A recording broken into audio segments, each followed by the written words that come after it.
of our January's DCA committee, please. Could I particularly welcome back Councillor O'Rourke from her, shall we say, significant wedding anniversary grand tour? So congratulations, Paula. We have 3 simple rules. Firstly, if you've got a mobile phone, please switch it off. Secondly, if you want to use the toilets on either side of the main entrance. Thirdly, no fire alarm is planned, so if it goes off, which is very unlikely, I guess it's a real thing, in that event, you follow Councillor Jackson, who will sprint down the ramp towards the piazza or Bristol Cathedral, and being a former firefighter, he knows what he's doing. Norman. Apologies for absence. Yes, Chair. We've got 3. So we've got Councillors Holm and Hussain, and the subs for them are Councillors Ali and Breckles, and also Councillor Hanson. Her sub is Councillor Stafford Townsend.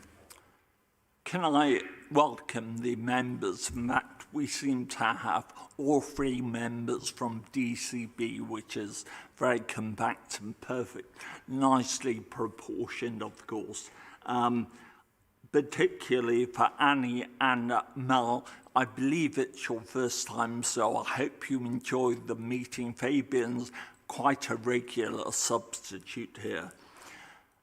Finally, to my right, you'll see the figure of Jonathan Diamond. Now, Jonathan's been a fairly regular feature here, but not in his present capacity in December, was it? He was created the deputy head of the planning service. So congratulations to Jonathan. I'm sure he will have the support of the members. So with that, can I move to item 3, declarations of interest? Are there any to declare? No. I don't know if it is, but one of the applications is in my ward, so I just thought I'd let you know. Obviously, your ward interest is listed in your declaration of interest. It is. That's fine. Mel. One of the applications is also in the ward I'm standing in. We'll note those. Minutes of the previous meeting, the 13th of December, were actually pre-circulated and approved by the lead members. Can I propose those, please? Can I have a seconder? John, thank you. All those in favour? Thanks. All those against? So that's unanimous.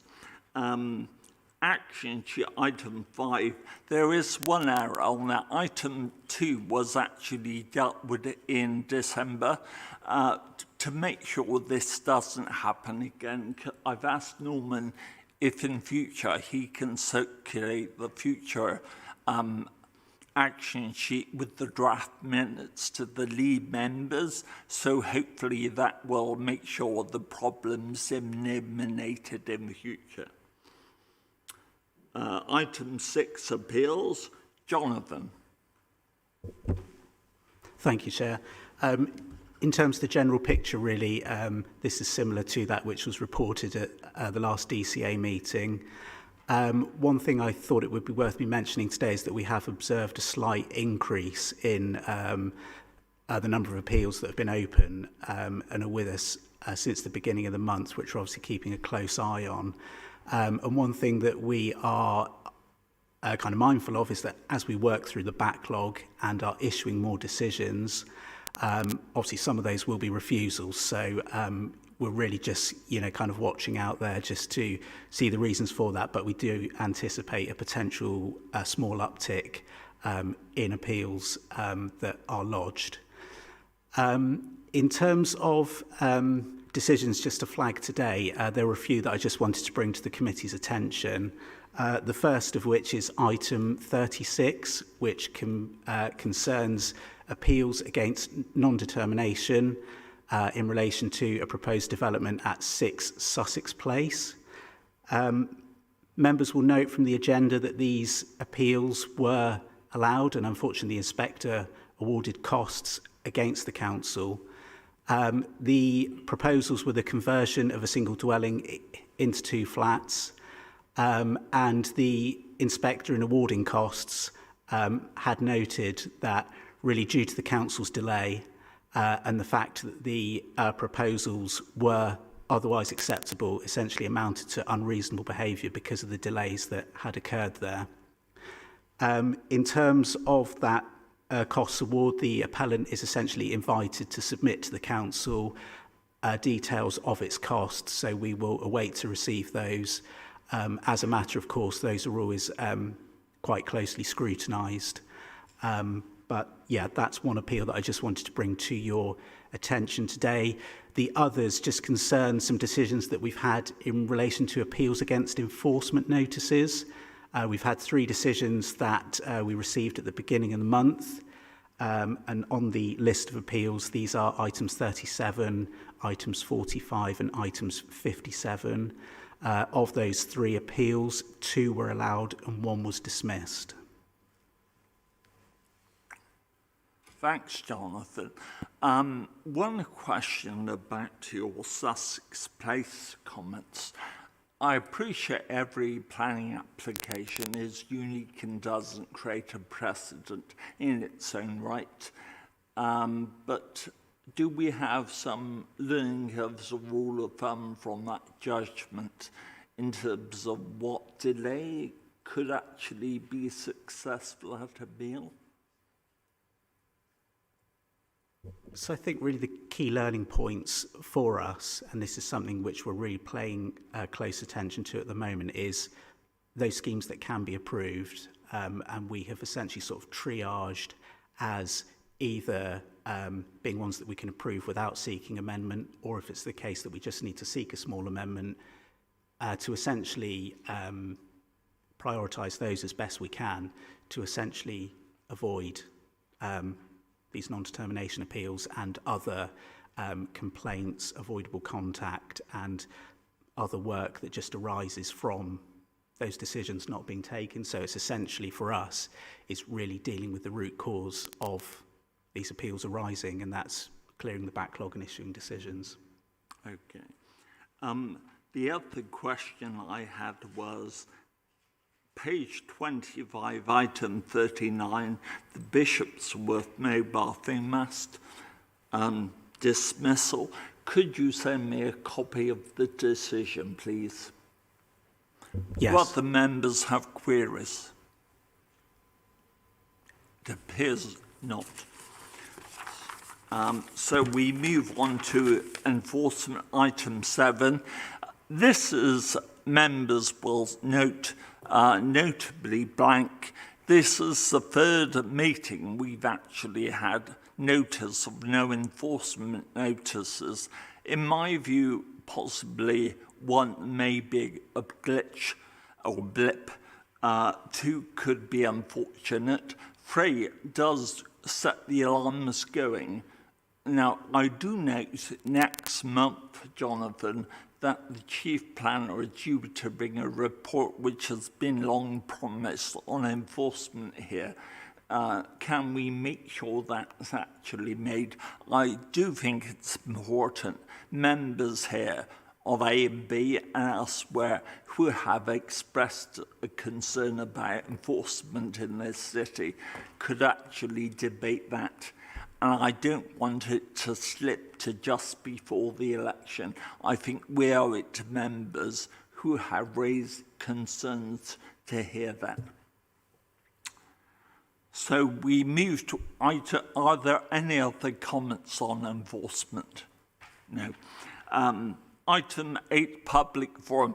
We actually do take public forum statements submitted immediately before consideration of each item, so we're going to do that. We're trialling a new system from this meeting. In the past, we had 1 central mic, and members of the public made their way to that and spoke. Now, for those people, particularly Councillor Wilcox, who is on the floor, use a mic in front of you. Sorry, I'm not quite sure who the people are there. Oh, right, fine. Your officers, that's fine. So basically, those on the floor should actually press their red switch just to the right of their mic to be heard. Please ensure you actually turn that off after you've spoke. Members of the public, the clerk here, Mr. Gormthwaite, will read the names. We have received every statement submitted. They've been circulated to members yesterday. They've had plenty of time to read it. It would help us greatly if when your name is read, and for the people who wish to speak to their statements, you just summarise the statement already submitted in no more than 1 minute. And although I'll try to be a bit lenient with seconds or so, it does help a lot, me as chairman, to actually keep it to 1 minute. So there should be a roving mic, I think, showing my age. Alison Taylor, who's actually going to be the what's her name? The lady who assisted Bruce Forsyth on The Generation with the raving, and thank you, Andrew, will move around once you respond and put your name up to your statement. So we'll move on first of all to the Rhubarb Tavern. And Norman, if you can read out the public forum names submitted. Okay, so the first name is Alexander Smith.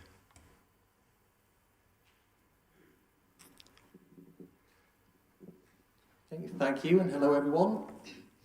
As my submitted statement highlights, I believe this planning application to be inappropriate, keeping in mind the Keep Bristol Cool mapping tool, which went live last year, and in which details the disproportionate impact that heat waves have on areas of East Bristol, and in this case on Barton Hill.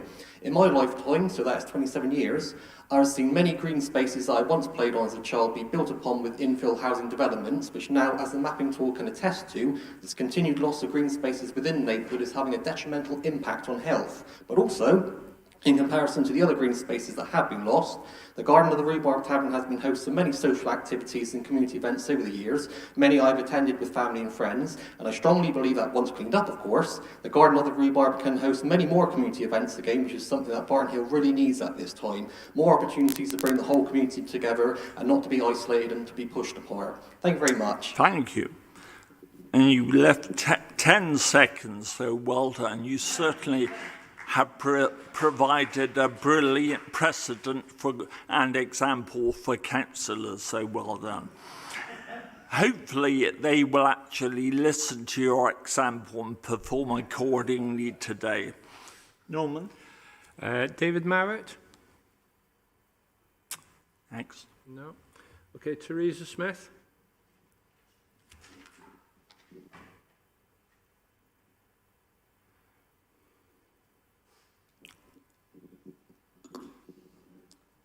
Hello there, my name is Teresa Smith and I've worked within the community of Barton Hill in one way, shape or form since moving into the neighbourhood with my husband in the year 1977.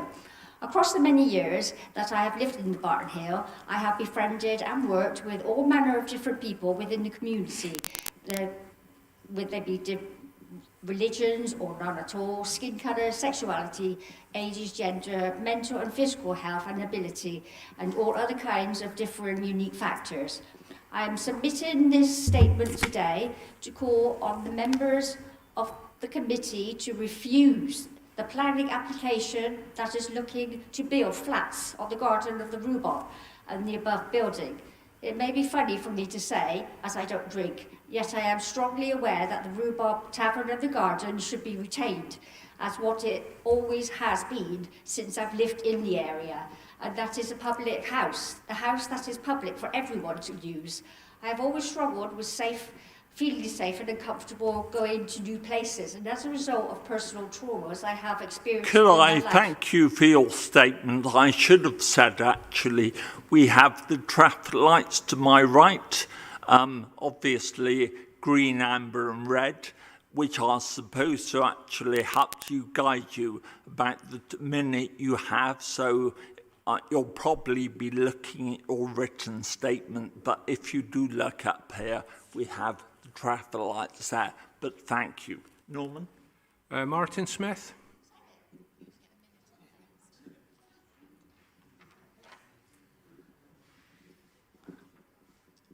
Good afternoon. I'm submitting this statement today as a member of the Personal Church Council of St Luke's Church in Barton Hill.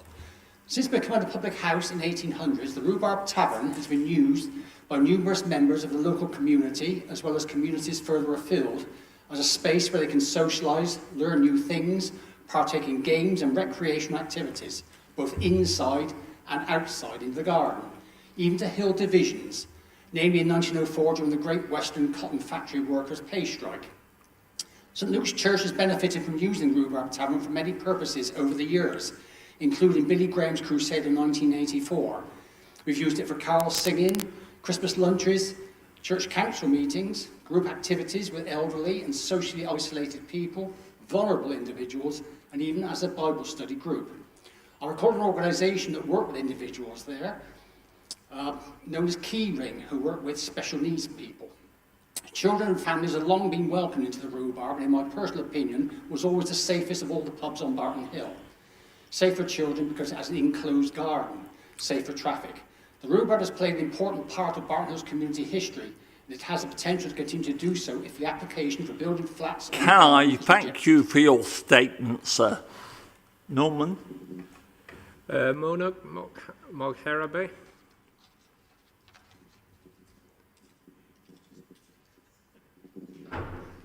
Good afternoon.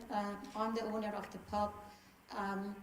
Generally, the pub sector has suffered economic challenges. And many have closed. This pub has been marketed since August 2020 with 2018 rental rate at the initial stage and reduced to further reduction of rent with extensive free rent period.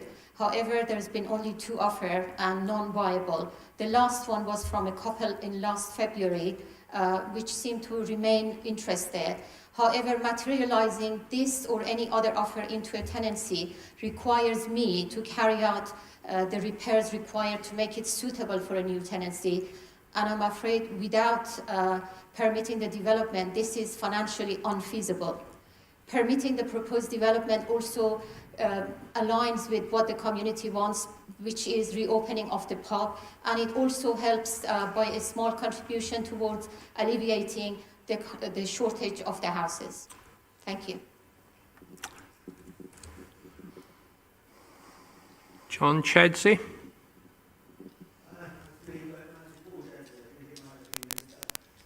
Thank you. Hello.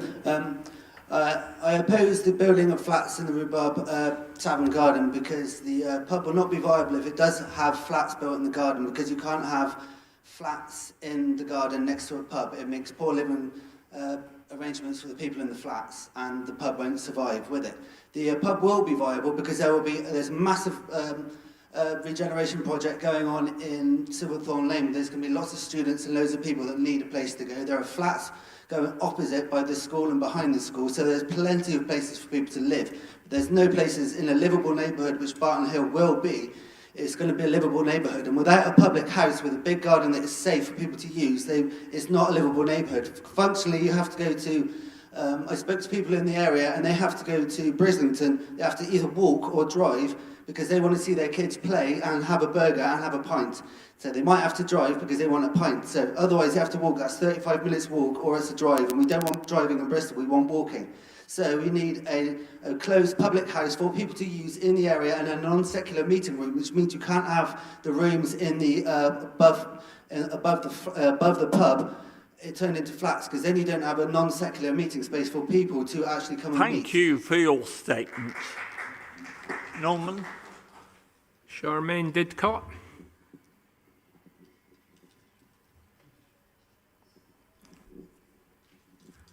Hello. My partner and I were the leaseholders of the building for 2 years. We've had first-hand experience with the pub operation and we support the application. Although we left in 2020 because we found it was very difficult to operate the pub profitably, we believe the new development of residential units and student accommodation in the area would be assistance in making the pub viable.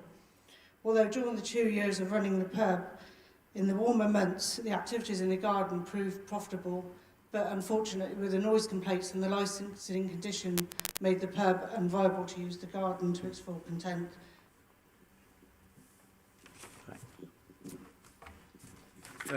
Lee Chedsey. Are you here? Daniel Cohen. David Evans. Chris Goodsall. Hi, so I'm the architect for the project. There's just a couple of points I want to emphasise, just so that everyone's clear, because I think some of the objections are not quite clear. So first, the pub has been closed for 4 years for the reasons Charmaine has outlined there.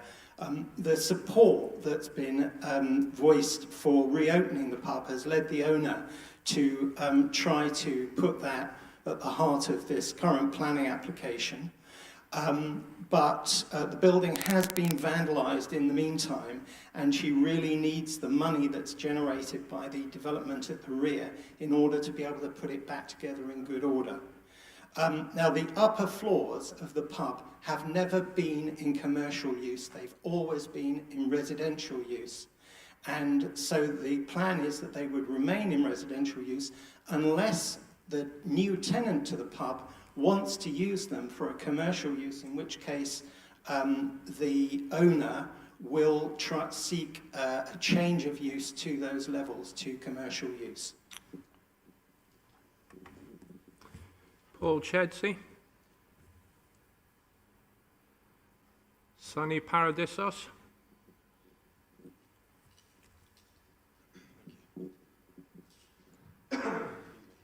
Hello.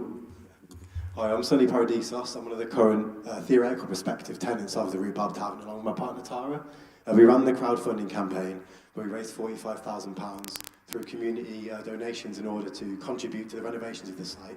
So basically, the plan we had with the owner was that she would cover certain repairs which were structural, so making it watertight, reinstating the plumbing and electrics, and that we would do the rest at our own expense. For our vision of the pub, we need the garden and the upstairs because we wanted to create an accessible community space with community garden, workshops and studios upstairs, a music instrument library. All of these ideas, people were vastly into, essentially, and willing to donate time and money to help these happen. And without those, our vision for the Rhubarb is probably not viable. Unfortunately, the £500,000 quote that she made, I think, is probably unrealistic based on a London contractor, which includes housing a London-based building firm in Bristol, which is an unnecessary expense for the duration of the project. It also includes renovating the upstairs, which we'd said we would do at our own cost. So to kind of pin the whole case on a £500,000 quote for renovation seems unrealistic and probably irrelevant, to be honest, to me. Thanks.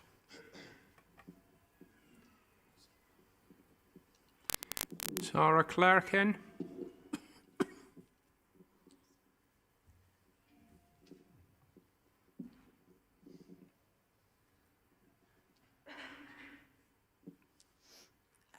Sonny already introduced us and our involvement in the pub. What I want to urge you to consider is what everyone else is saying, as well as the potential the Rhubarb has to provide vital and unique amenities to the local community. With the instatement of a single wall on the ground floor, we can create a completely secular space accessed by the back garden, so that people from all faith groups can meet in the back garden and inside the pub and the upstairs function rooms without having to go through the pub itself. Yeah, thank you.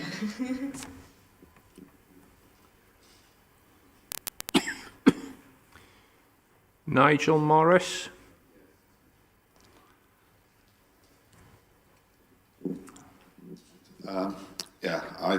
As an avid pub goer, I think this application for residential use should be rejected and the whole premises and garden should be retained as an asset of community value. Surrounding residents need a proper event space and not just a micro pub which is likely to have noise controls on it so it wouldn't be able to be used. The statements have said that it's not viable, but independently and people that run pubs say that with the right management, because of the huge numbers of supporters, volunteers, crowdfunding and the new trade from Silverthorn Lane, that it could be possible to make it viable.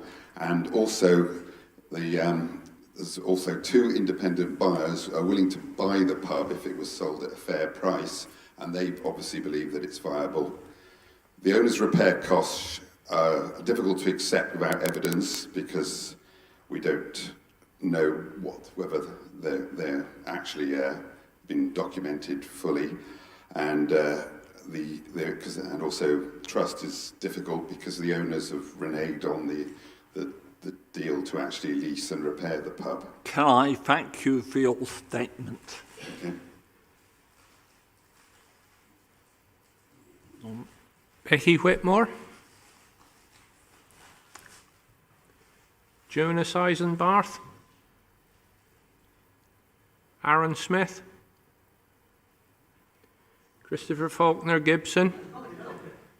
Sorry, are you Aaron? Hello, well, I didn't expect to speak actually, but I'll just make it short and simple. Just save my pub, because I need it. Simple. I don't want any flats here, I'm fed up flats in my area. I just want a nice pub to go to chill, to relax and meet my friends. That's it. Thank you very much. Can I particularly thank you for being so concise? Christopher Faulkner Gibson.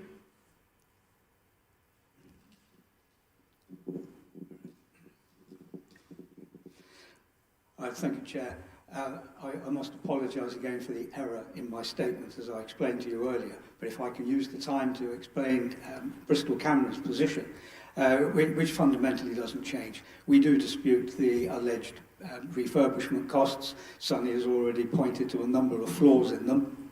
I would refer you to the statement from Mr. Keith Hewitt, who is a local experienced pub operator who firmly believes that the pub can be viable. We believe that the Rhubarb has a potentially viable future, but only if the full garden and the full premises are retained. We see no sense at all in shrinking the garden and losing the opportunity for staff accommodation or B&B in the upper floors. So we urge you to reject this application. Thank you. Jen Grove. Councillor Yassin Mohammed. Keith Hewitt. Norman Spalding. Joe Smith. Leighton de Burka. Thank you, Chair. I'll be brief. My name's Leighton de Burka. I'm the chair of Pub Watch, which is the national scheme representing the industry in Bristol. It's called Night Watch, and partner with Annie McCann on Save Bristol Nightlife. We object to this application due to the fact of the viability of the pub. Many people have spoken about the unviability of the industry. Bristol is the only city in the UK where we haven't lost any nightlife venues, and we actually have more venues and more pubs being open. Prime example is the Crown that was recently closed in Old Market, that has now had a new owner, and we have multiple other examples to follow that. The viability of the venue, as said previously, is huge, with the crowdsource funding of 45,000 that's been raised, and a huge development in the area, and the area being a Liverpool neighbourhood. Thank you for your time. Right, Chair, that concludes the public forum. Can I thank everyone who've submitted opinions? I appreciate that 1 minute can seem a very short time to actually summarise your arguments, but thank you for doing that so effectively. respectively. Can I assure you members have read them, the entire full statements, of course, which have been available to us on our devices yesterday and today. So can I formally close the public forum section, move to the debate and the presentation? Ben, could you summarise your presentation in the usual 5 minutes, please? Thank you, Chair. I will do my best. On the contrary, you won't do your best, you will do it in 5 minutes. Yes, sir. Yes, Chair. Thank you. So this application relates to a planning application at the Rhubarb Tavern and seeks planning application to formally change the use of the upper floors and develop 6 flats in the rear to residential use and the retention of the pub at ground floor and basement level. The reasons for objection, not sure, there we go.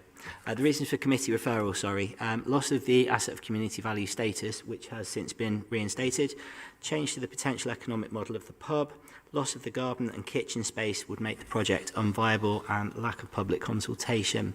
There have also been a high number of objections, 152 at the time of writing the agenda, and now I think 154. The key reasons for objection are shown in the report and are just highlighted on screen, but I will move on due to time constraints.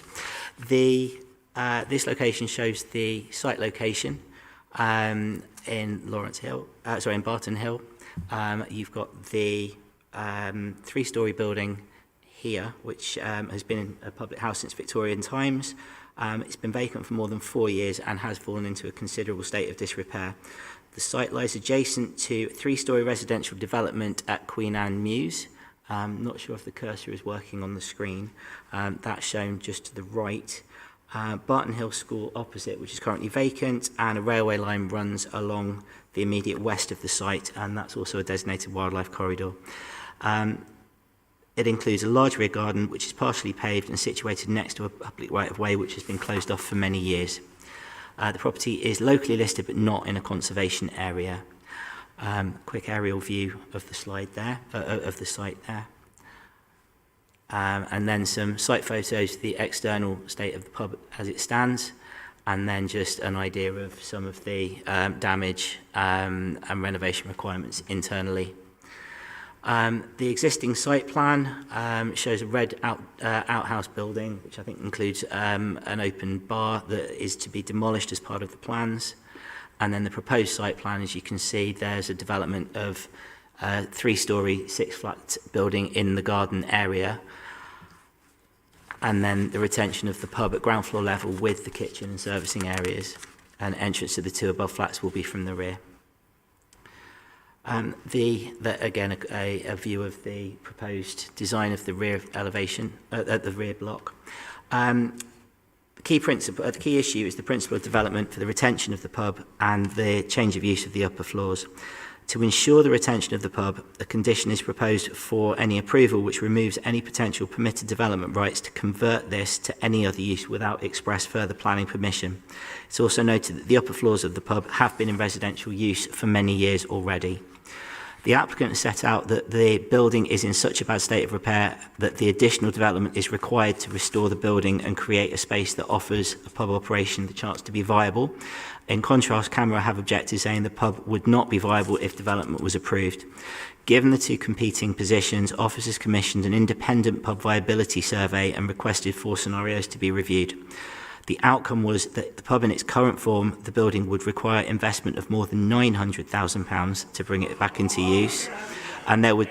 Could I just remind the public, we've had public forum, we're now entering the closed section, so you're very entitled to listen, but please don't shout or interject, because that's not how things work here. Ben? Sorry. It would therefore not offer a viable investment opportunity to any potential leaseholder. The likelihood is that the building will remain vacant and further into disrepair. In terms of the current application, it was found that once restored, the pub would be a viable business opportunity and could run profitably, taking into consideration the need for a landlord to rent a property above, behind or near the site. A third scenario, where one of the flats above were utilised as landlord premises, would also present a viable opportunity for the pub to run profitably. It's noted that a large number of objections relate to the loss of the garden, however, relate to the loss of the pub, however, the pub would remain in use. Many objections are to do with noise complaints for future residents. This is covered by the agent of change principles, and conditions would be attached to ensure that the future occupiers would be made aware that they are buying within the vicinity of the pub and cannot complain about noise issues. Additional conditions to ensure that the new dwellings are appropriately insulated against noise would be included. A large number of objections relate to the loss of the garden and the harm to the viability of the pub, which could be, the objections they could be used for music gigs and other events. Historically, there have been complaints about noise from the beer garden between 2006 and 2011, and since then, the Queen Anne Mews development along the boundary wall of the garden has also been built. This would make it very difficult for temporary events licences to be granted, and any licence to sell alcohol on the premises would likely require limitations on the use of the garden, particularly later in the evenings. With regard to heritage, there are no objections from the Conservation Officer, and the historic fabric would be retained. In conclusion, the application would retain the public house, bring it back into use, create 8 homes for the Bristol housing stock, and is considered to be policy compliant. Given the above, and as set out in the report to committee, officers recommend approval of the application subject to the conditions that are proposed. Thank you, Ben. I fear you weren't quite as concise as gentlemen in the public gallery who speak for 20 seconds, but your 2 minutes overrun will be taken off of your next time before committee, so that's fine. I've got 3 questions to start off. 2, as you're aware, were raised at the agenda conference 2 weeks ago. I wasn't doubting the veracity of your reply then, but I think it's helpful for members to hear the questions and the answers for transparency reasons. Firstly, what is there to stop the applicant from getting this consent, building the 8 dwellings, but not actually refurbishing the pub area, and then applying to convert it? So, thank you, Chair. It wouldn't make sense to develop the flats and then leave a vacant building that's open to squatting and vandalism at ground floor, in terms of wanting to let those flats out. But again, we just determined the planning application. We could include various conditions, and have included various conditions to ensure that there's a historic recording of the fabric of the building because it's locally listed throughout development. So that would need to be a condition that was signed off during the development anyway. So again, in order for the development to go forward and the conditions to be discharged, actually that condition kind of ties in because that's relevant to the ground floor. Fine. Isn't that among the current proposed conditions or not? Yes, there is a recording of fabric because it's locally listed. My second question, posed 2 weeks ago, obviously for any pub to work function, it needs accommodation, in my view, for a landlord or a landlady. Why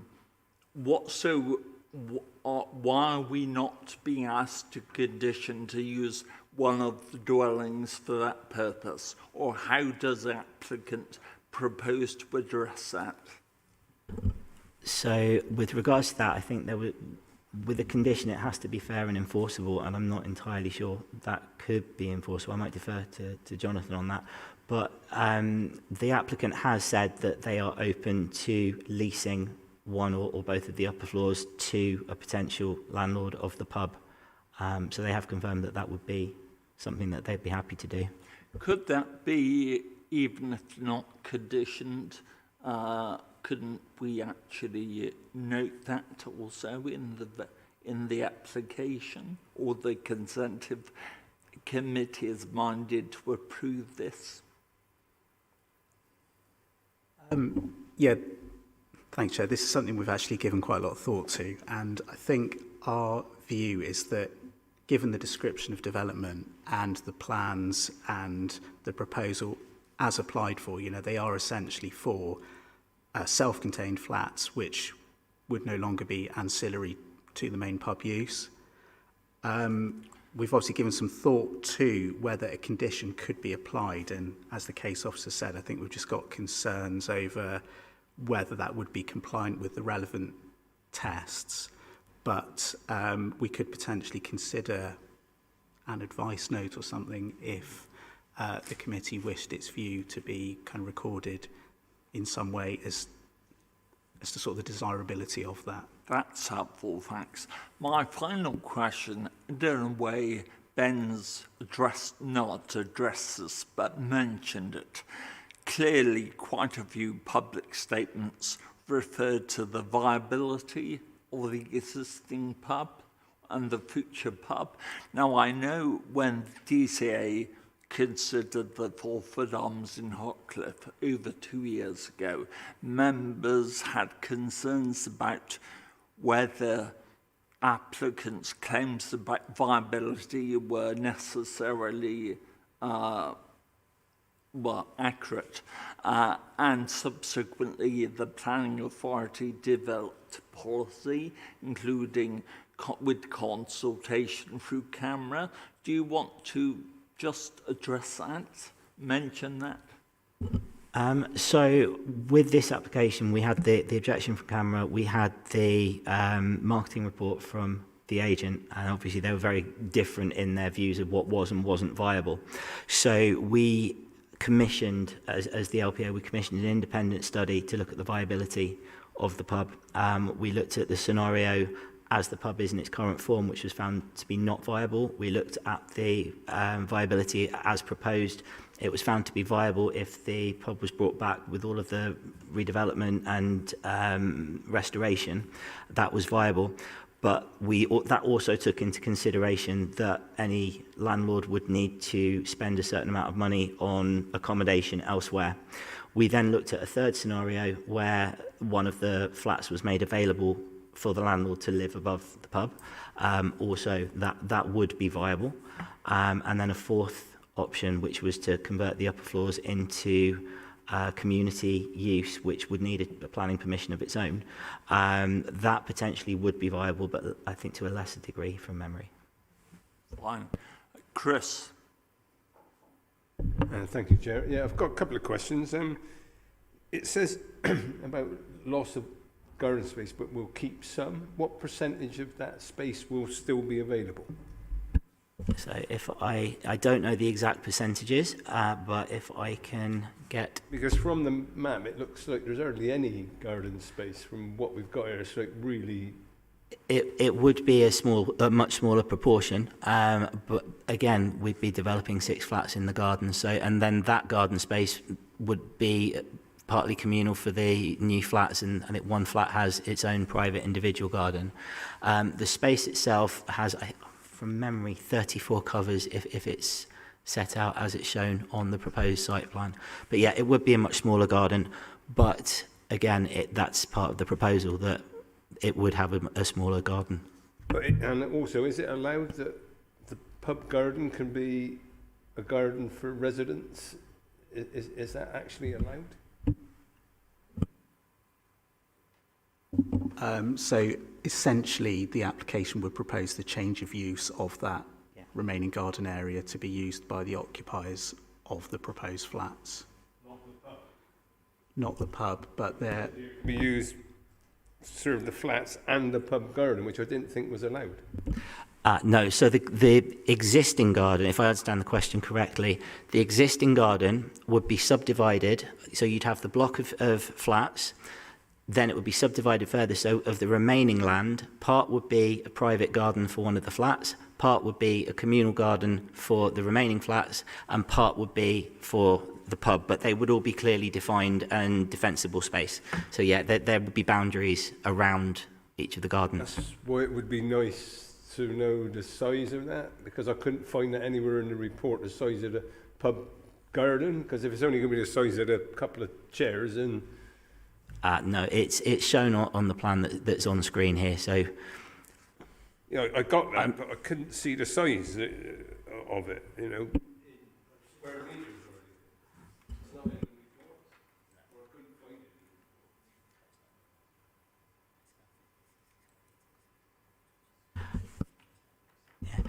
No, I don't think we have the exact size of the proposed outdoor garden, but it's approximately 50 to 60 square metres.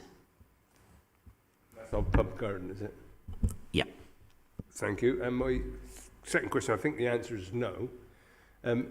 If this is approved, can we add a condition that whilst we're approving the residential stuff, that the pub is renovated and kept and opened as part of the development? I know because we're just on the eight residential development, but is it possible for us to put conditions on that? Again, this is something else that we've given as a thought to, where the kind of conditions could be used to kind of phase this development in such a way that kind of achieves that. Again, our view is that, officer view is that that would likely, again, conflict with relevant tests, again, in terms of how kind of reasonable and enforceable that would be.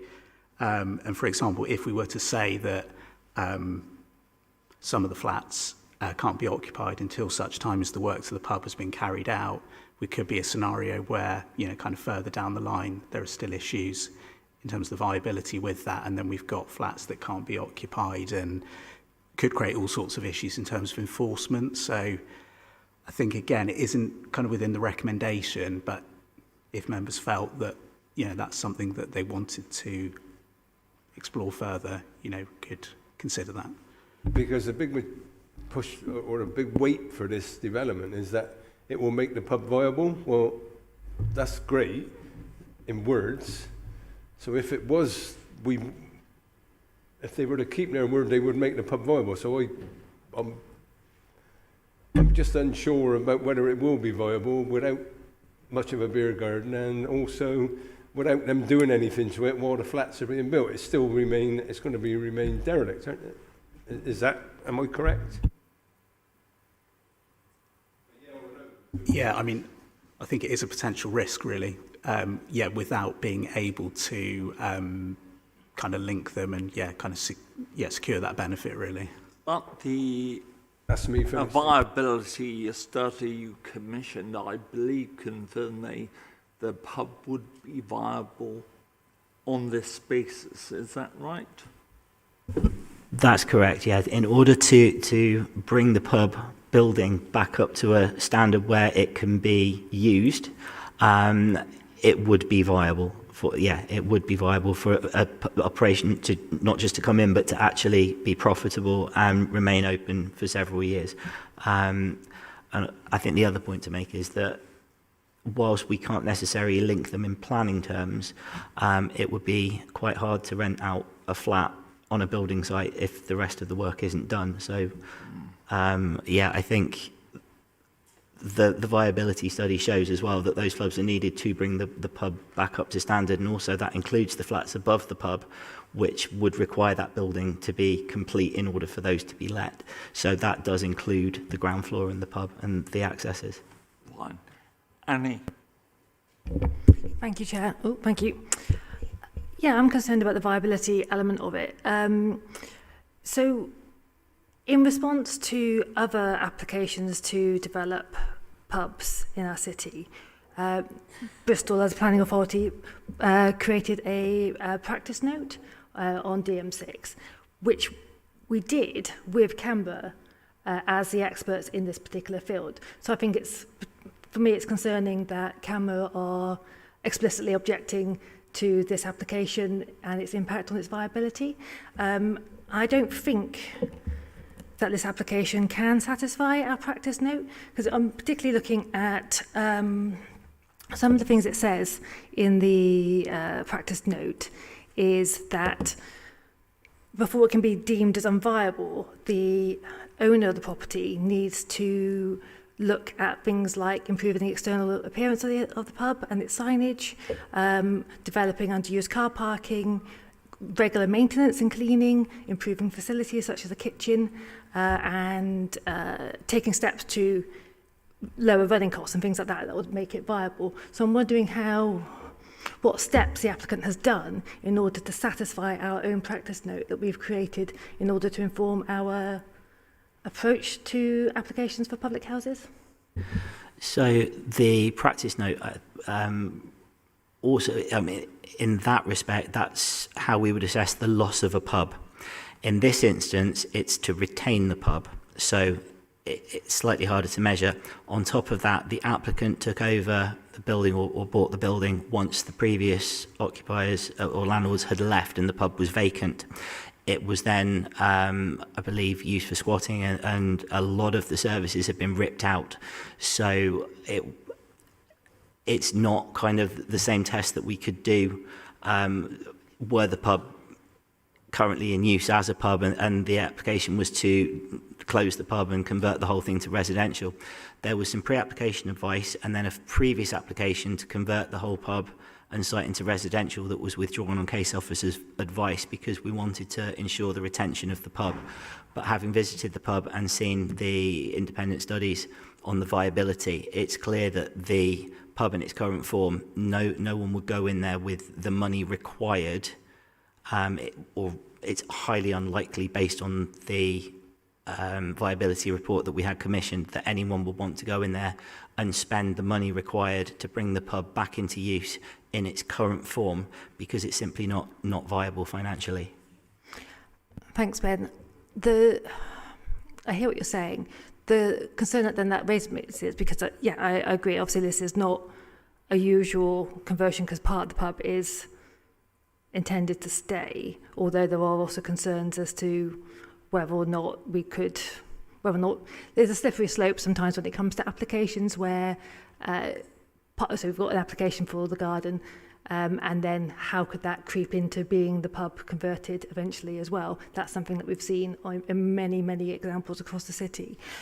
But I think when we've taken the advice of CAMRA to create this practice note, and then we've also got CAMRA objecting to this particular application on the basis that the application would make it unviable, why are we not listening to CAMRA on this when they're saying, okay, so we've advised you as a planning authority what makes the pub viable, the various things that we should consider. We're telling you with this particular application, this is the impact of it, and that would make it actually unviable if this application is approved. How are we squaring that circle? Because it seems like we're taking CAMRA's advice and then we're also ignoring it, and they are the experts on this. I think it's fair to say that really a potential weakness in the applicant's submission is the fact that they haven't fully addressed the requirements of the practice note. However, this application was actually submitted before that note was adopted, and really, like the case officer said, we're in a situation here where we aren't considering full loss, but we are considering retention, albeit with elements being taken away. So I think really all that being considered, we feel that, and particularly given the study which we've commissioned as officers, that we have the information really to be able to make the recommendation that's before the committee today. Okay, thank you. I've got one final question, if that's okay, Chair.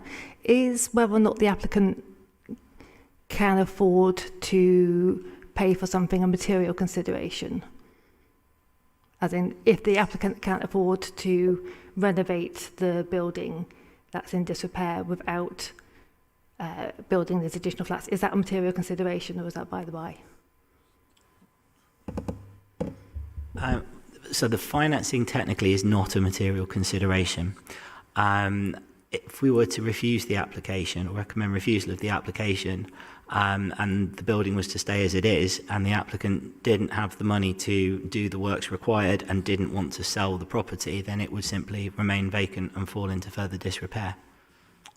Although, sorry, but then it would be potentially able to go up for sale as a community asset transfer for the community. Is that correct? Yes, that's correct. So on the basis that the pub is an asset of community value, that then would have implications in the event that the current owner was minded to sell. Okay, thank you.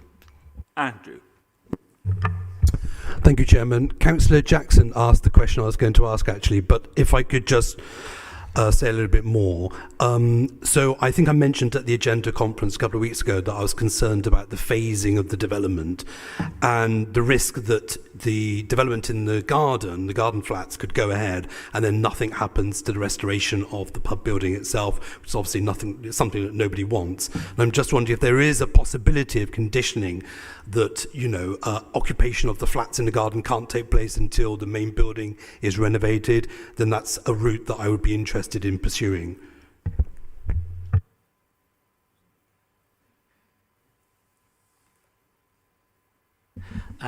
We would need to discuss it with the applicant, but there is the possibility of including a condition for a phasing plan. Fine. Fabian. Yeah, a couple of quick questions. Would we be able to condition, slightly building on what Councillor Viney's just said, would we be able to condition that the pub must be must be leased or sold on and operating before the flats can be occupied? I think that's potentially what we can explore, in terms of what we can do in planning terms to secure a phased development. And the second question is, could we condition that the flats above the pub are only for use by the occupants of the pub? So, because obviously whoever's running the pub as a landlord or landlady or land person will need somewhere to live, and the other flat could be to provide accommodation for employees. So those two, if we condition that those flats, that would reduce the risk of things like people complaining about noise because they're living on top of the pub. Well, if you work in the pub, and then once the pub's shut up, finished for the night, you go upstairs to bed. That's problem goes away. So the applicant has said that they are willing to link those flats to the pub if that's required in order to gain approval.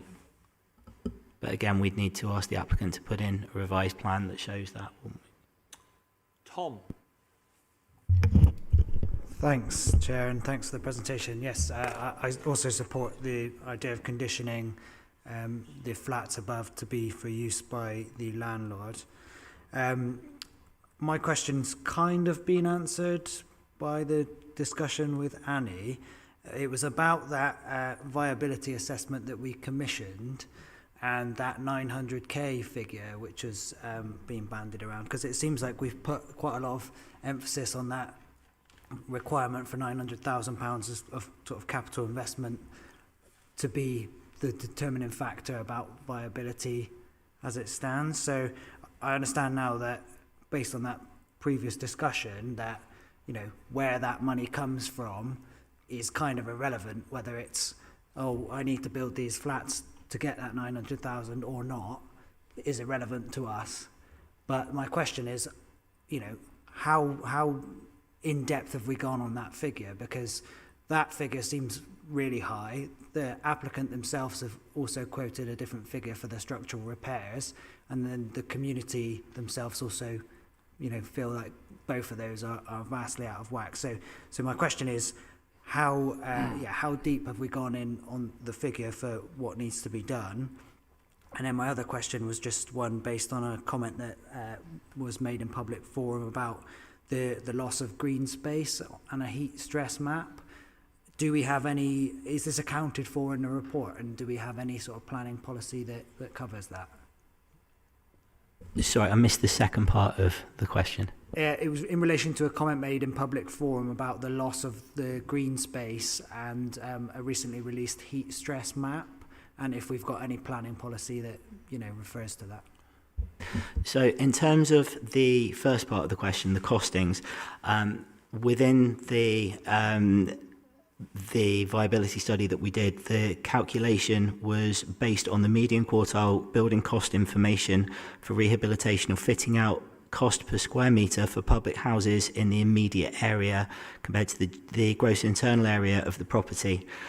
So that was a figure that our viability assessors put together using standards industry methodology, and then went on to look at the actual cost of fitting out the beer line, front installation, kitchen equipment, bar and cellar refurbishment, etc. So that figure is what we were quoted in terms of what would be required to bring the pub section of the building and back up to scratch and to be ready to be operational, and also to restore the building above.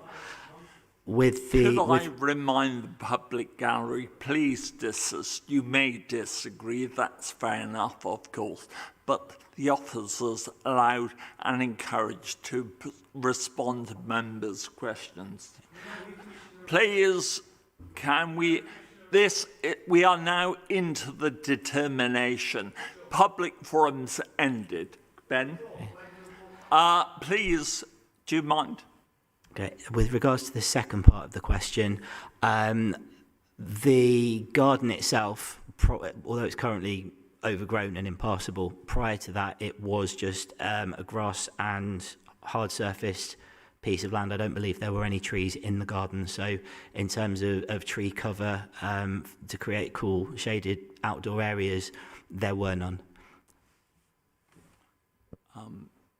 Paula. Thank you. I'm fairly novice on this committee, so I really have some genuine questions about how we interpret some of the planning policy.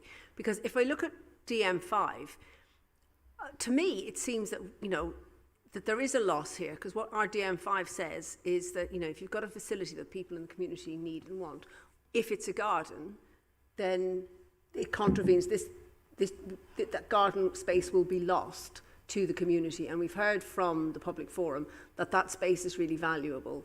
And you know what Tom has been saying about the heat maps as well. And then also policy BCS 22. I find this whole thing very nuanced, because what it says is that the development proposals must safeguard or enhance heritage assets and the character and setting of areas of acknowledged importance, including historic buildings, both nationally and locally listed. And what I'm hearing is, you know, we've got this pub with a 19th century exterior, a precious 18th century exterior, and a beautiful garden that everybody really wants to use. And the development that's in front of us today is not going to enhance that, is it?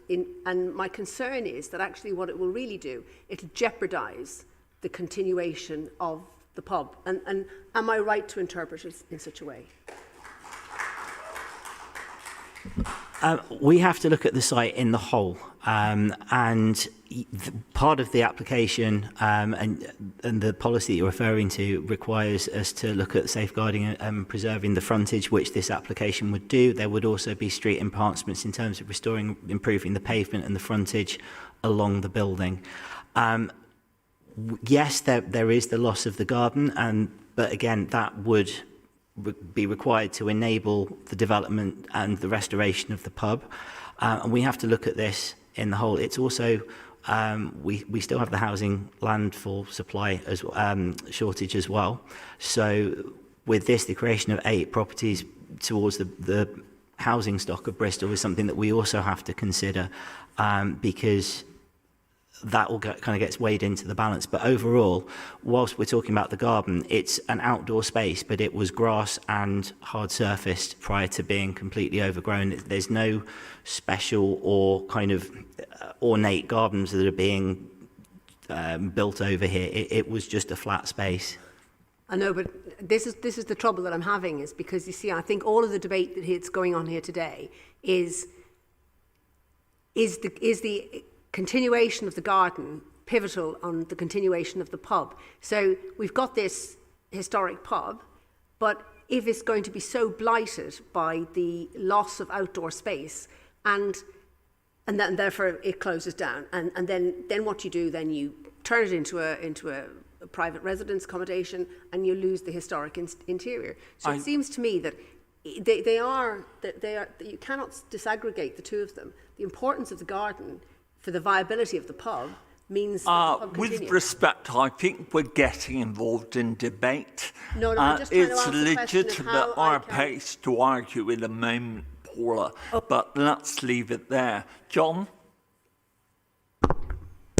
Thank you, Chairman, and thank you for the report. Two questions, if I may. One, what's the current usage of the upstairs of the pub? We heard that it's never been used as commercial, it's only been used as residential. So why is there an application to turn it to residential from residential? So currently the upper floors and the garden are ancillary to the pub use. So the property in its entirety is, in planning terms, a public house, although the upper floors have been used as auxiliary accommodation, residential accommodation, for many, many years. So that's why the application is for a partial change of use with the retention of the pub. Yeah, I hope that answers that question. Thank you. Just before my second question, I just want to echo my support for this kind of tying in the use. Obviously, a lot of the focus of the questions and the debate's been on viability because that's the key factor in, I guess, doing anything with a pub. But can you just confirm from a planning perspective that the development is policy compliant, as in what's the biodiversity net gain of the site? The biodiversity net gain legislation came in after the application, so at the moment, again, not a huge amount of difference compared to where we were on biodiversity, because the majority of the area being built on was hard surfaced anyway, and a large amount of the garden is being retained, so no great loss there. But in planning terms, I forgot the first part of the question, but yeah. I was just questioning as far, because we focus so much on viability, I just wanted an assurance that from a planning perspective that it is compliant and we're not about to just miss something clearly obvious and the rooms are too small or anything. No, in planning terms, all of the rooms meet space standards. That's all set out in the report. All of the apartments would be dual aspect, and the new flats would have conditions on them for agent of change, so deed of easement. The flat, any potential future occupiers will be told they're living next to the pub. They won't be able to complain about noise complaints, and would be suitably insulated against noise. While we're talking about noise, again, one of the concerns with the garden as it is that whilst on the one hand the loss of the garden provides less trading space for potential pub goers, that there have been noise complaints about the use of the garden, and it's likely that any licensing application for the pub would put strong limitations on the use of the garden as a pub. And I think we heard from the statements that was one of the problems that a former landlord had. And one of the things that have changed as well is that you now have the development of Queen Anne Mews, which runs along the boundary of the garden. So any use of the garden would directly impact those properties as well. So again, it's far more nuanced maybe than one thing is right or another thing is right. We have to find that balance as planning officers. Right. I'm going to call Annie to ask a question. I'm proposing that ought to be the last question. We should move to the debate because I believe questions are beginning to stray into debate anyway. Annie? Thank you. Thank you. So I just wanted to know about the orientation of the site. Where is north on your... Let me just get the previous slide up. So there is the map there. So you have the railway line is to the west, Queen Anne Mews is to the east, the garden is to the south, and the pub is to the north, generally. Great, thanks. That's what I thought. So therefore, with the new flats being built in the garden, if you take us back to the floor plan where the outside seating is for the pub, it's there in that bottom, that bit there. So that's going to be in shade, isn't it, from the building the building of flats? Would it be completely shaded from the sun in that location? So the south is here, so the sun would travel east to west. The sun would come round this way. Can you see the cursor? Yeah. Yeah. So the sun would come round this way, and this is a single-storey bike shed. This isn't actually at all part of the development, so the garden would still get a significant amount of light. Okay. Thank you very much. I propose we move to the debate now. It seems to me that I was listening attentively to Councillor Jackson, and I seem to recall, Chris, that your ward of Filwood, which is next door to me, has no functioning pubs now. And undoubtedly, pubs, a good community pubs, can be the beating heart of any community. So I think we all on Data A and B have felt it acutely over the last years, hence the advice note and the policy development we've seen to ensure that actually applications for conversions are actually supported by real meaningful viability evidence. This application is different to the ones I've seen before over the last few years because it's proposing that, or the applicant's proposing that they can maintain pub use so long as the other residential accommodation is actually developed, so the viability is proven that they would claim. I have to admit, and no puns are intended, but I've always been a pint half full man rather than a pint half empty man. Personally, I think we should look positively at this proposal, which aims to actually keep a community pub in the Barton Hill area and to actually provide housing which we know is desperately needed by Bristolians. In my view, members have raised a number of issues about the phasing of the development concerns and also our desire, if possible, that in any lease agreed with the applicant, accommodation is provided for any landlord or landlady, of course. And it seems to me that as long as that is met, and I suspect we're probably unable to agree with that today, but we could give offers as an indication of how committee is minded to go with the request to explore with the applicant whether these issues which address members' concerns could actually be conditioned. If that's achievable, I am prepared to back this. Fabian. I think, did you have your hand up first? No, you're correct. Yeah, I've listened to everybody, I've listened to the questions, I've listened to the public gallery, I've listened to the officer report. And looking at the plans, I've got the actual floor plan on my screen at the moment. It just seems to me that the garden, the pub garden, it's a valued open space in an area where open space is a challenge, to put it mildly. The pubs, the flats, proposed flats, are right up on top of the pub itself. So the garden is really squeezed.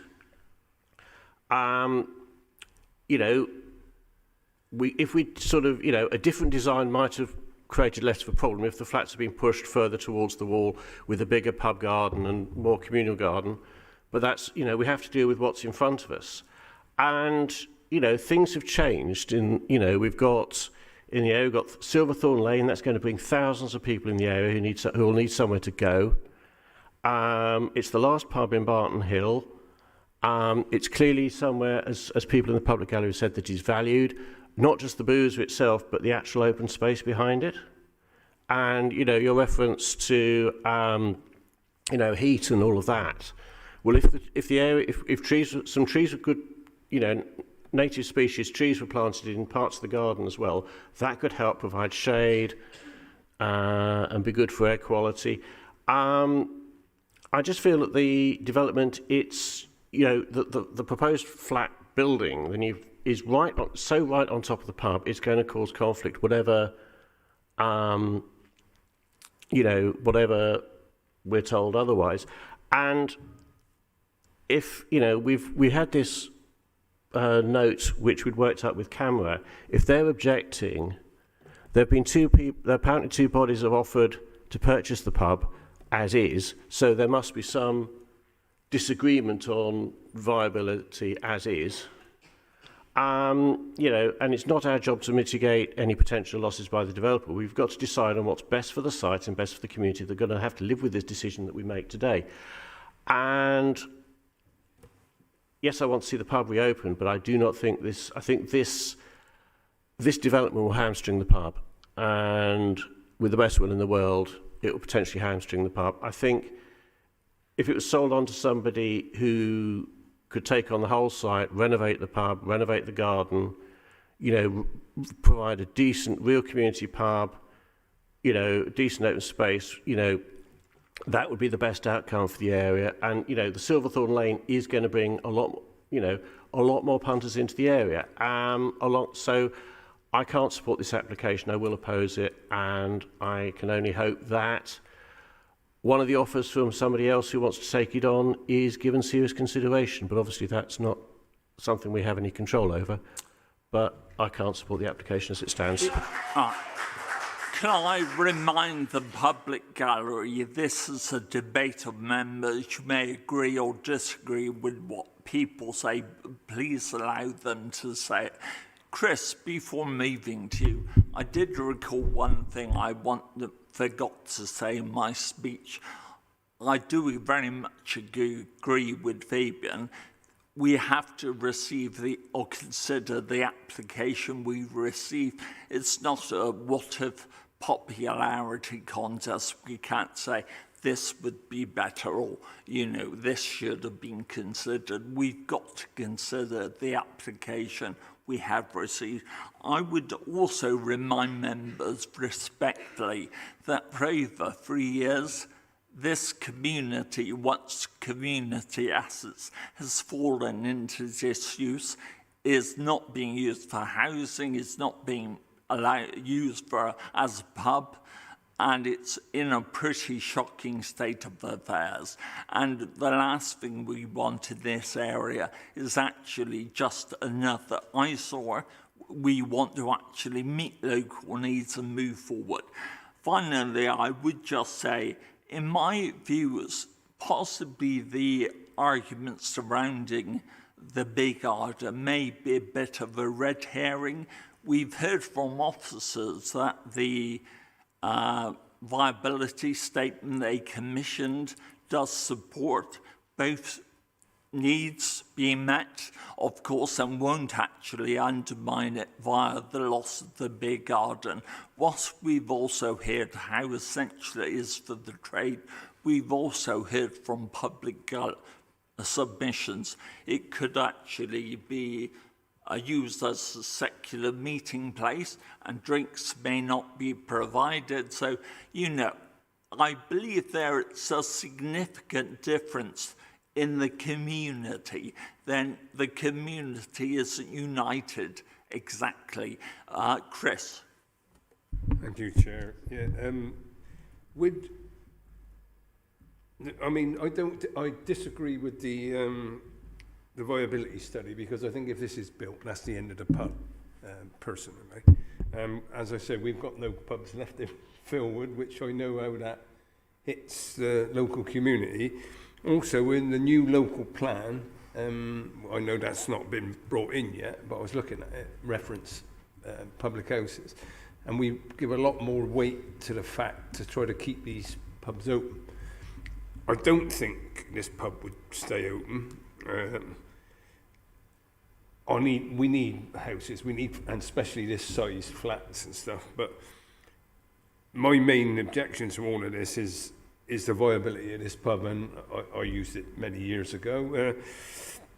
But I think the way this is out, and as we cannot, as you said, put a condition in that the pub's renovated and back in use before any of the flats can be done. You said that can be looked into.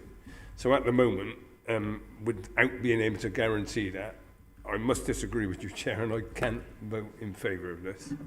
Andrew. Thank you, Chairman. Yep, it's pretty obvious that the Rhubarb Tavern is a significant historical building, but it's obvious as well that it's hit upon hard times in recent years. It's been derelict for a number of years. It's slowly deteriorating before our eyes. Now, this application, I think, is an opportunity to restore this building and bring it back into public use. As with most applications, there's obviously a compromise. The loss of the garden is regrettable, but the bigger picture is, of course, saving this significant building and, of course, providing much needed housing. I think that's a really crucial point. My concern is if we refuse this application, the building will remain derelict and will deteriorate further, and we'll have another Grosvenor Hotel on our hands, and nobody wants to see that. So I think, on balance, I know the application is far from perfect, but I think we need to support it. We need housing. We need to safeguard this significant historical building. Thank you. Annie? Thank you, Chair. I think I hear what Andrew's saying, but in the last 5 years since this pub was closed, so much has changed. Everything about how we live our lives has changed. Everything about the way in which we think about community and interact with our community has changed. There's a really amazing vision that one of the groups of people who would like to take this on as a pub have talked about. They're talking about an inclusive space with community space to which the garden is really intrinsic to it. Other people who've used the pub before it closed have talked about the value of the garden to them when it was open. It's an area of the city that has, it has no other pubs for a start. It's an area which has very few gardens that people have themselves as well. Increasing amounts of flats are being built in that area. There's the Bristol University, which will be open very close proximity in about a year's time. There's a huge amount of things that are going to be opening in the short term. Residents moving into the area, completely changing the demographics of the area as well. A majority of those people that are living there don't have a garden space themselves. They don't have any outside space. Thinking about my own ward, there's very few pubs in the city centre that have an outside space or a garden space. The ones that do are incredibly popular in the summer. The Cornubia in my ward has the most beautiful outside garden space, which they've basically built and made on top of a car park. So the biodiversity that this space currently has is almost immaterial as well, because it can be made even more beautiful and even more biodiverse. They can plant trees. If there's not enough trees there currently, they can plant trees. It's a self-facing garden, which is also very rare as well. It has been beautiful before, it can be beautiful again. I think it has a huge value to the people who are currently living in the area, and it will have a huge value to the people who will be moving into the area in the coming years. I think it's immaterial, the various quotes, and whether or not the current owner can actually afford to refurb this building, because it's also demonstrated that the community has a huge amount of interest and support in this pub.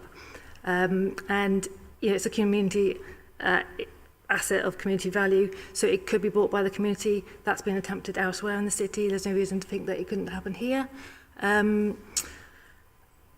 I think at the core, I don't think it meets DM6. It definitely doesn't meet DM6 on terms of other community infrastructure available, because there's not any. And I don't think it meets DM6 on the basis of viability either, because we've listened and we've created this practice note in order to fully inform our approach to public houses. And we've done that with CAMRA because they are the experts in this field. In this particular application, CAMRA are here today telling us, and they've made considerable objections time and time again to this application, saying that this does not satisfy DM6. So we've created this practice note with CAMRA, and therefore we should be listening to them as the experts, as we're always being told that we should do on these committees. Listen to the experts. The experts are telling us that this does not meet our own viability practice note, and we should be listening to them and believing them when they tell us that this will have a detrimental impact on the pub's viability. And for that reason, because I don't think it meets DM6, I will not be voting for this application. Tom, then after inviting you to speak, I'm going to test the mood of the, if Mel wants to speak, then I'm going to test the mood of the meeting. Tom. Yeah, thank you. I really sympathise with the community group that want to see this pub brought back into use, and it's been a really difficult thing to consider. I don't think I'm at a place at the moment where I can support the application without a guarantee of a condition on phasing plan and letting the 2 flats above the pub as accommodation for the landlords. I think so much of this hinges on viability, and you know, as Annie's outlined, I don't think this does satisfy DM6. So at the moment, I'm considering voting against. Thanks. Mal. Hi, I've lived in Barton Hill for 24 years, and over the years we have lost 2 pubs already in Lawrence Hill, in Barton Hill especially. The Rhubarb bar is a community bar, and we need to keep it as it's a historical building. Having this planning in place is not gonna serve the pub itself. It's getting rid of a lot of the green spaces, and it's gonna affect the future of the pub. It looks like if the building goes ahead, the pub is gonna be closing down forever, and we're gonna lose that building. So I'm against it. Paul, I know you've indicated, but I would like to just test the mood of the meeting, because clearly if there isn't support for this, it needs to actually, according to the clear council protocol, if the committee is minded to actually reject the officer's advice, it actually goes to the subsequent meeting, and we have a report prepared based upon, it looks at the grounds for potential rejection, whether they're sustainable at appeal, and that will come back. So, in fact, if committee is minded to go that way, this isn't the only meeting. There is one future meeting. So, members of the public need to be aware of that. I'm going to actually propose that we are minded to actually support this, but it does, in addition to the existing conditions proposed, require further discussion with the applicant about conditions and the phasing and who can live where, etc. That's my proposal. Do I have a second? Andrew? I'm now going to go for a name vote and to see whether that has majority support or not. So I shall be voting for. Chris? I didn't quite understand about the conditions. I don't want to vote for it as it is. So what's going to happen to it now? I know it comes back to the next meeting if it gets refused, but you said that they're going to look into some. I didn't understand that bit, so I want to be clear. The officers made it clear during the debate and questions that, in fact, there was room for manoeuvre to talk with the applicant, but I get the clear indication that members wouldn't be happy to actually sign off approval. They'd want to have it come back. So would we have that assurance? Yes, I think in the event that motion succeeds, we would have to explore that further with the applicant in terms of the phasing condition and also in terms of the condition requiring the occupation of the upper floor flats. So, and bring that back. Can I just clarify? So that's the phasing in is to make sure that the pub is renovated whilst the building's going on, and you can't let the properties until the pub is done. That's what I asked, and that's what because if that can't be done, then I will vote against the recommendation. Just to be clear for all members and the public, are we really proposing a deferral while you go away and discuss with the applicant whether there are additional conditions which would meet members' concerns? Is that right? Yeah, I mean, as officers, we would be happy to do that if that is the wish of the committee. I think because it could potentially involve changes to the application, obviously, you know, these are matters that haven't actually been included in kind of the current submission as it stands. So as I say, in the first instance, I think as officers, we would need to raise this with the applicant, but So mindful of the fact I don't think we actually want to indicate that we are minded to agree. Clearly, in these circumstances, my motion would be to defer the determination while you go away and discuss the phasing, the residents or people, and some of the other concerns members have made. Is that right? Fine. So I have Andrew's support. Do I have that? Yeah, so I just wanted to clarify. So we are proposing today that we defer the decision until we get the conditions in place. But if those conditions are then put in place regarding phasing, would we then have a majority in support? That's I'm not sure about. I think, to be honest, I don't think we can press that here and now because so much is dependent upon members' concerns being addressed by the negotiation. So I don't think we can be said we are minded to approve or not. I'd like to propose deferral where officers go away, discuss improvements to meet member concerns. Annie and Fabian. Yeah, I think Paul and I have the same question. From my understanding of our conversation around this earlier, the officers indicated that Chris's request wasn't actually possible. So the thing that I'm concerned about happening is if we defer it now, pending conditions that we know aren't going to be possible in terms of phasing, there's no route for us to actually enforce any of that. They have to, and also from what's been said about viability, pending entirely on building these flats, renting them out and getting that money back before having the money to renovate the pub. It doesn't sound like anything that's been said before means that we could actually put that as a condition. So my concern is if we defer it today, we don't make a decision, it gets bounced to the next committee where we don't have a proper conversation about it and a decision different to the one that we're potentially about to make gets made. I don't think that's a very democratic or acceptable way of voting. I'm not sure that's necessarily an officer response, but can I invite Fabian to speak?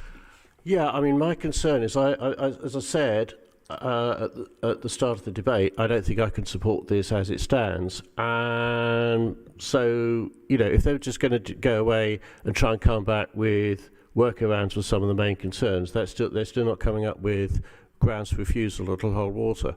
And I want the option to refuse because there's at least two people, Right. In that case, I'm going to test the mood of the meeting. I'm going to move approval based upon the existing conditions and the improvements we can negotiate. Andrew, are you prepared to second that? On that basis, can I do a name vote? I will vote for Chris. Against. Fabian. Against. Mel. Against. Andrew. For. John. For. Tom. Against. Paula. Against. Annie. Against. That's a majority against, of course. So as I've said clearly, I hope that in that case, this is overturning officers' recommendation. So this report will come back probably next month. We've actually said the grounds that committee or the majority wish to actually reject this. Annie, you were putting some words together. Can you frame it or summarise the main grounds? Yeah, thank you, Chair.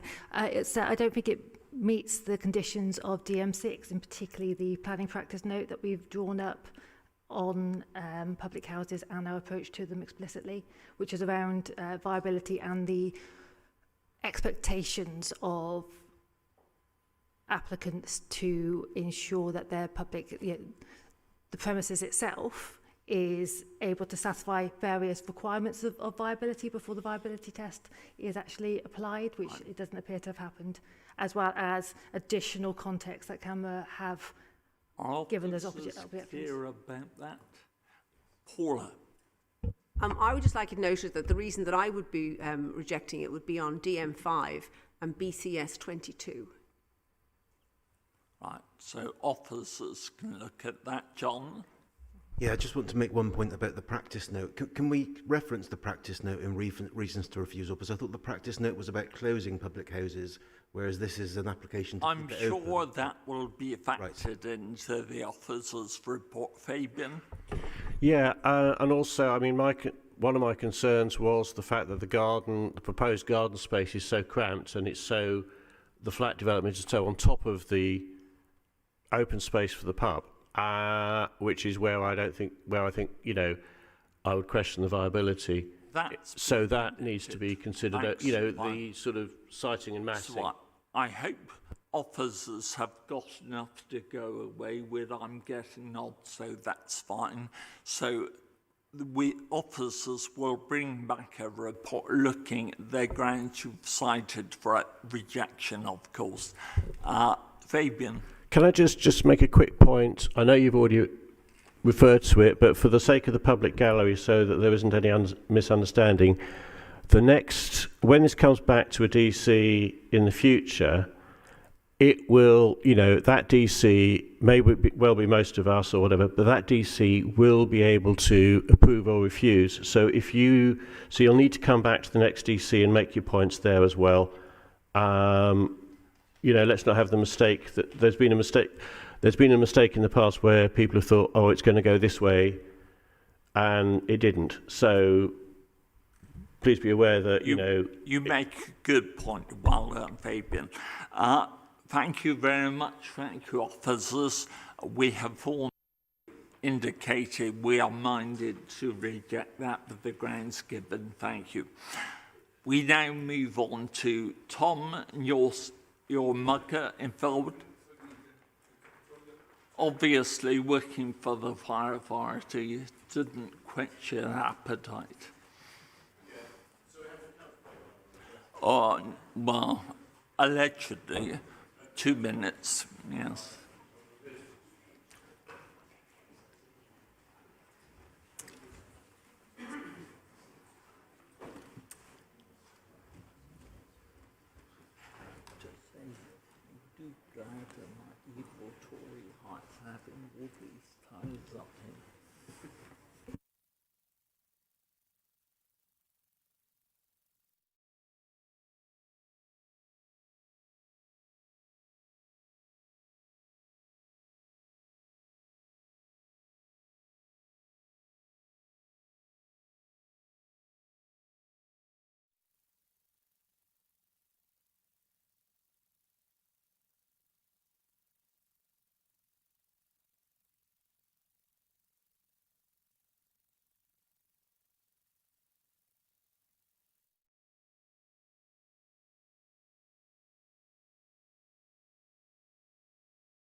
Can I thank the public for their forbearance and congratulate my Green, Conservative and Lib Dem colleagues, unlike the Labour colleagues who clearly have greater powers of bladder control.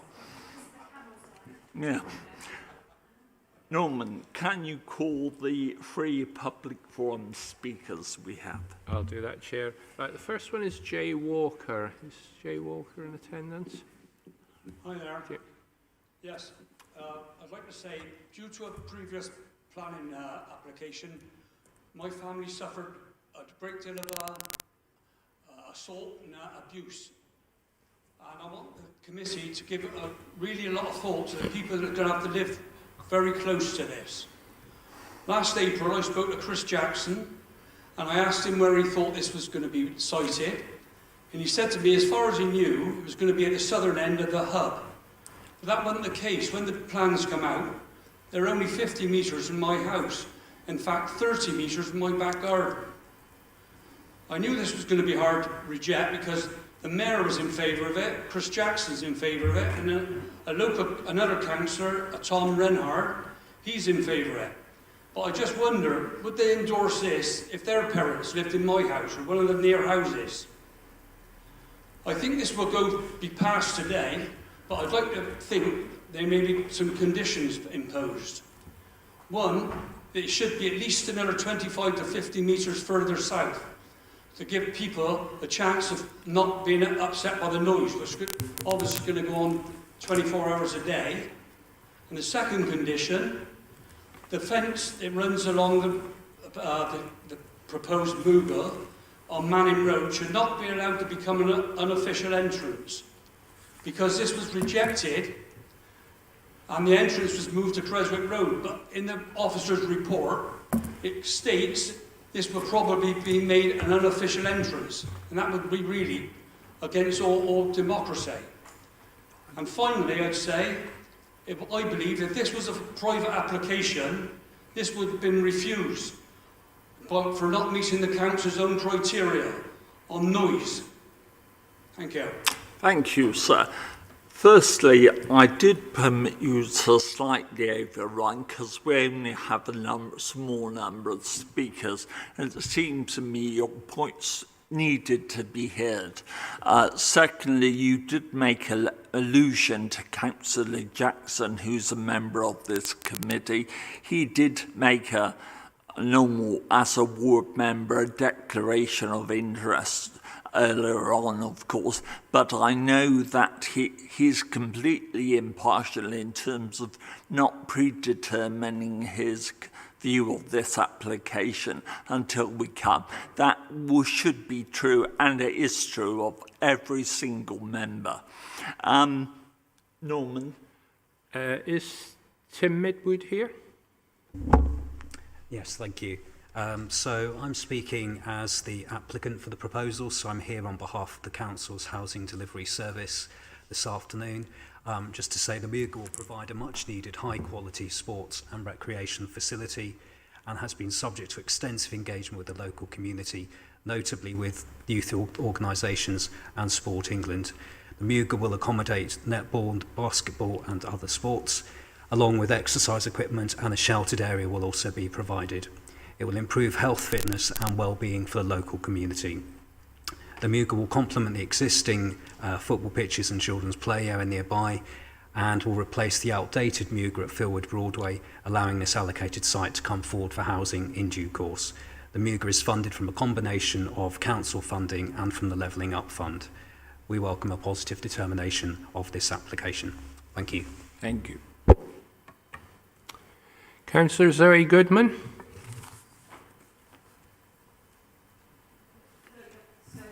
There we go. Hello. Yeah, I'm a councillor in Filwood alongside Chris Jackson, and I support this application. I was one of the founding members of the Filwood Broadway Working Group, which was set up 4 years ago by the local community to ensure balanced development in the Filwood Broadway area, with a suitable balance between affordable homes, retail space, community, leisure facilities and public space. One of the key drivers for forming the working group was ensuring that the area continued to have a multi-use games area, given the current facility was on land destined for development, was not in an ideal location with roads on two sides, and has become dilapidated. The proposed new Mooga, as you've heard, would provide much needed high quality play space, particularly for older children, but also for a wide range of ages. It will be accessible for wheelchair users and will be designed and provided with equipment to encourage use by girls and young women. There are concerns that have been flagged by the Filwood Broadway Working Group, and I would like these to be taken into consideration in discussion and any approvals. In particular, there needs to be a robust management plan to clear it of any litter regularly, particularly broken glass, and to secure the site even when necessary, particularly to assist residents in their concerns or to allay their fears and concerns. Thank you. Thank you. So, are we finished? That concludes the public forum, Chair. Yes. Right. Tom, you've got the usual 5 minutes to summarise the app. If it's possible, could you respond to the gentleman's points about the 3 condition areas that may have been taken into account through consultation? Yeah, I can do. Thanks, Chair. So, the application site is located adjacent to Filwood playing fields in Filwood, South Bristol.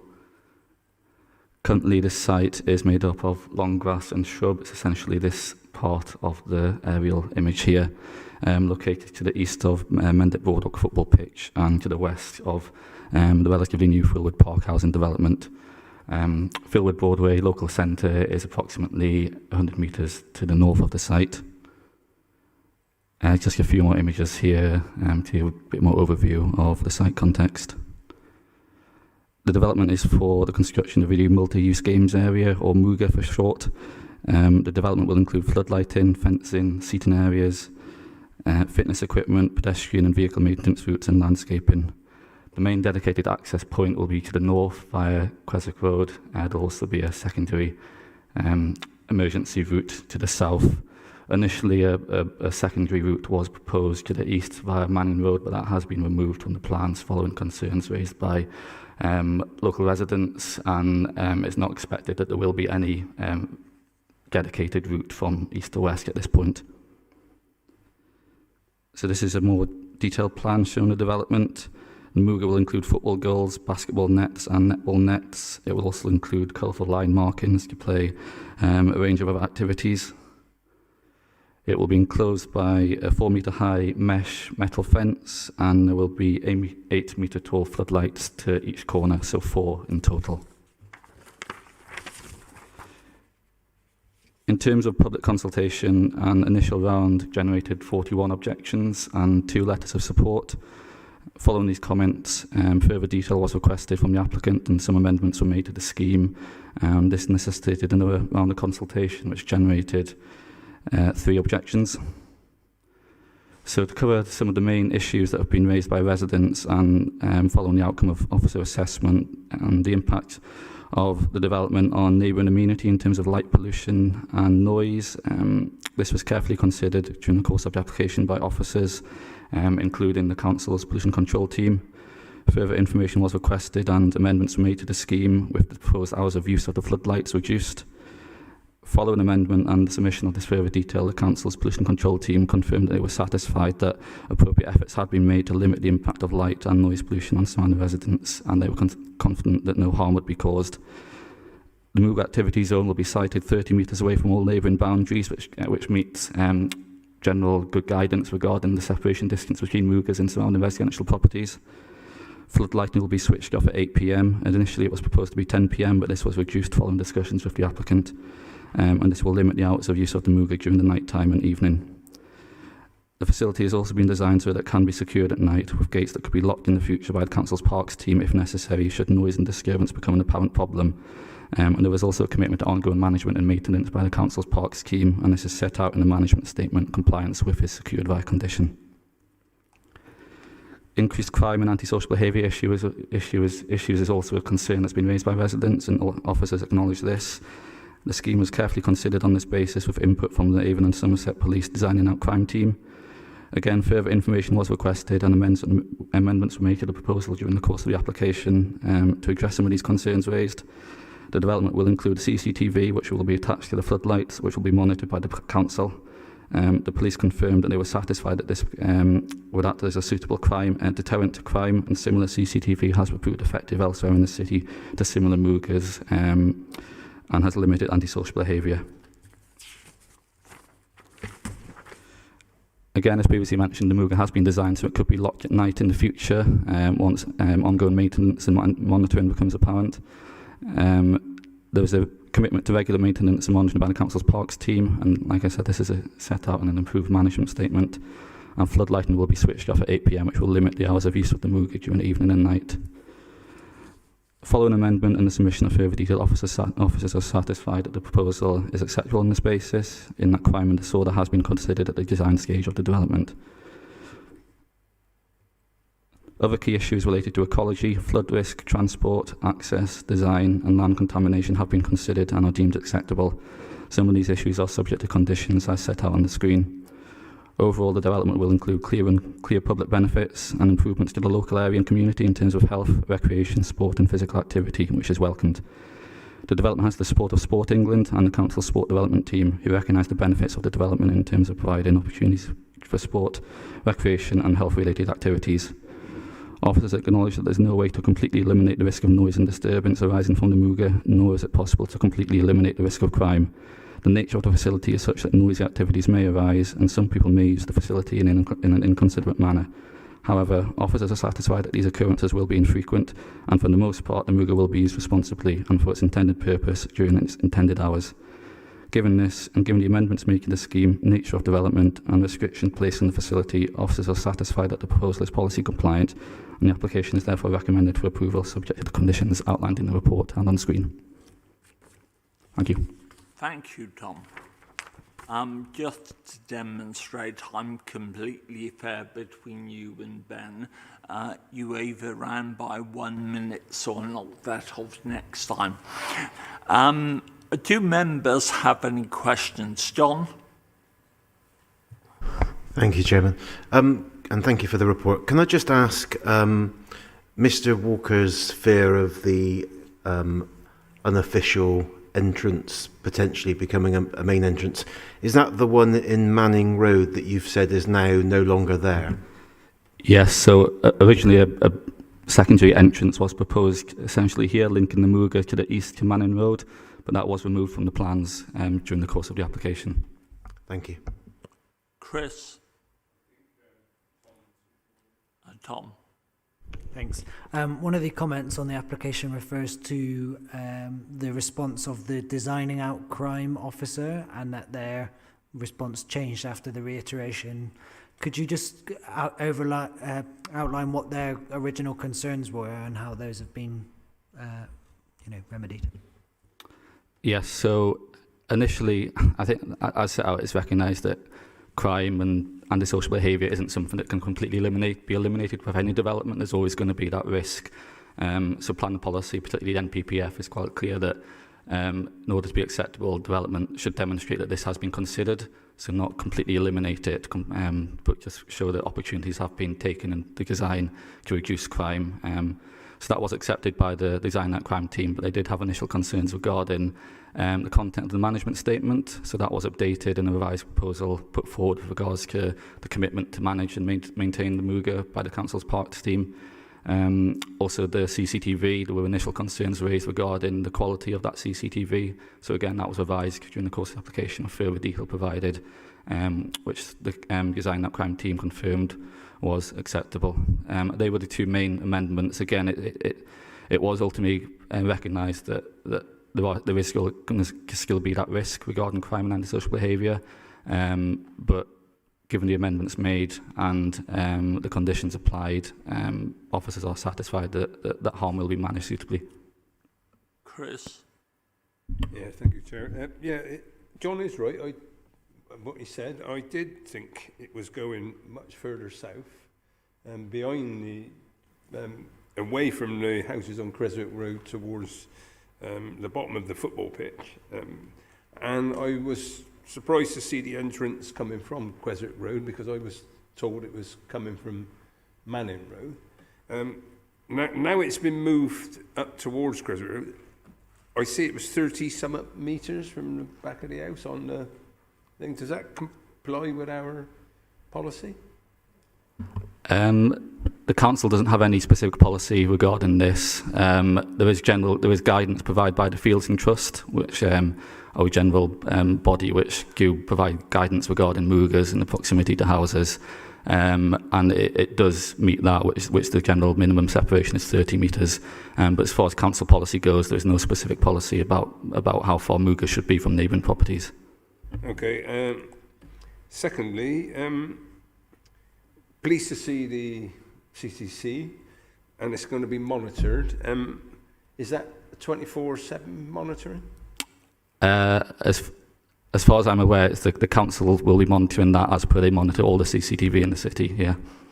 And finally, it says in your recommendations to accept the grant in accordance with the management statement, and it does say commitment to regular maintenance and monitoring by the council's parks team detailed in the approved management. I couldn't find that bit about what Councillor Goodman said about the litter picking and general maintenance. I couldn't see that in the management statement. So would that be subject to that? I believe that would be included in the general management. The council's parks team are committed to maintain it, and that would involve collecting litter, collecting bins, that sort of thing. So that will be covered by that. All right. Okay. We'll move to the debate for this item. My comments will be mercifully brief. As general proposal, this seems a no-brainer. Obviously, Filwood is neighbouring to my ward of Bishopsworth, so I know it well. We have problems, but nowhere near as acute as Filwood, and so a mugger to use constructively the energy of young and time of young people has got to be a great idea. The issue clearly is the impact upon the neighbours and the residents, and this is where I think we've sought to be responsive through consultation. But as Chris and Councillor Wilcox suggest, we actually have to ensure that the management plan actually accords to our commitments to residents, of course. Yes, I'm pleased to hear about the CCTV, but we do need, if we're going to invest this here, we need to keep a running brief on this and not to just, in a year or two, just axe funding for actually people to visit all CCTV. We need to actually deliver. But this does have my support. Chris?